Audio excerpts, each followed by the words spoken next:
మన వాల్యూస్ ని మనమే కాపాడుకోవాలి. వాళ్ళేదో చేశారని మనం కూడా అదే ఫాలో అవుతూ, మనం కూడా వాళ్ళ నంబర్‌ని బ్లాక్ చేశామనుకోండి, మనకి వాళ్ళకి తేడా ఉండదు.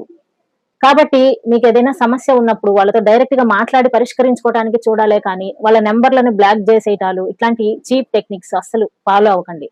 ఎందుకంటే మన నంబర్ ఎవరైనా బ్లాక్ చేస్తే మనకున్న బాధ మనకు తెలుసు కాబట్టి, ఇట్లాంటి బాధని మనం ఇంకొకళ్ళకి ఇవ్వకూడదనమాట వీలైనంత వరకు. అర్థమైందా ఫ్రెండ్స్?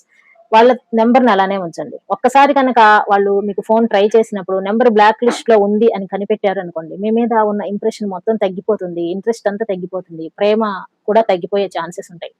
మనసులో ఎక్కడో మీకోసం మళ్ళీ రావాలి అని ఉన్నా సరే, వాళ్ళు కొంచెం ఆలోచిస్తారనమాట. మన నంబర్ బ్లాక్‌లో పెట్టారు కదా! ఏ మొహం పెట్టుకొని వెళ్ళాలి అని చెప్పేసి. కాబట్టి ఎట్టి పరిస్థితిలోనూ మీకు ఇష్టమైన వ్యక్తుల నంబర్‌లు, మీకిష్టం లేని వాళ్ళ నంబర్‌లు కూడా బ్లాక్‌లో పెట్టాల్సిన అవసరం లేదు. మరీ అంత హింస పెడుతుంటే తప్పదు కానండి. ఎవరి నంబర్ కూడా ఆల్‌మోస్ట్ బ్లాక్ లిస్ట్‌లో పెట్టకండి. చాలా మంది బాధపడతారు ఇట్లాంటి విషయాలు తెలిస్తే. కొంతమందయితే ఫ్యాషన్ అయిపోయింది బ్లాక్‌లో పెట్టడం. కొంతమంది సంగతి తీసేయండి. నా సంగతే తీసుకోండి. ఒక అమ్మాయి నాకు రూ. 1000 ఇవ్వాలన్నమాట. రూ. 1000 ఎప్పుడో తీసుకుంది నా దగ్గర. నేను మనీ సెండ్ చేశాను అవసరమని అనిపించినప్పుడు. అయితే నేను ఆ మనీని ఎక్కడ తిరిగి అడుగుతానో నేనింకా అడగలేదండి. నిజంగా నేనింకా అడగలేదు. తనే ఇస్తుందని ఎదురు చూస్తున్నాను.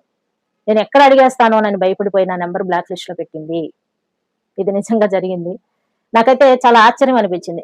తను ఏదో ఒక కష్టంలో ఉన్నప్పుడు నేను హెల్ప్ చేశానన్నమాట. పోతే పోయింది రూ. 1000 నేను తిరిగి అడగకూడదు. ఇస్తే తీసుకుందాం లేకపోతే లేదు అన్న మైండ్ సెట్‌తోనే ఉన్నాను. కానీ తనేం చేసిందంటే ఒక ఆఫ్టర్ ఆల్ రూ. 1000 కోసము నా నంబర్‌ని బ్లాక్ లిస్ట్‌లో పెట్టింది. నేను కొద్ది రోజుల తర్వాత తనకి ఫోన్ చేసి తను ఎలా ఉంది? ఏంటి? ప్రాబ్లమ్స్ ఓకేనా? సాల్వ్ అయినాయా? అని అడగటం కోసం ఫోన్ చేస్తే కానీ నాకు తెలిసిందన్నమాట. నా నంబరు బ్లాక్ లిస్ట్‌లో ఉంది అని. ఇలాంటి వాళ్ళు కూడా ఉంటారండి. చిన్న చిన్న విషయాలకి నంబర్‌లని బ్లాక్ లిస్ట్‌లో పెట్టేసి మనసులని బ్లాక్ చేయకూడదు.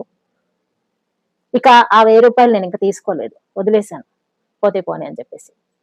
ఇలాంటి సెన్సిటివ్ విషయాలుంటాయండి. అందరూ అన్ని విషయాలకి బాధపడరు. కొందరు కొన్ని విషయాలను ఎక్కువగా సీరియస్‌గా తీసుకుంటూ ఉంటారు. సెన్సిటివ్ మైండ్ సెట్ ఉన్న వాళ్ళేంటంటే, వాళ్ళ నంబర్‌ని ఎవరైనా బ్లాక్ లిస్ట్‌లో పెడితే చాలా ఎక్కువగా తీవ్రంగా చూస్తా ఉంటారనమాట. కాబట్టి మీ పార్ట్నర్ సెన్సిటివ్ మైండెడ్ అయ్యుండొచ్చు. అటువంటి వాళ్ళ నంబర్‌ని దయచేసి బ్లాక్ లిస్ట్‌లో పెట్టి వాళ్ళని అవమానపరచకండి.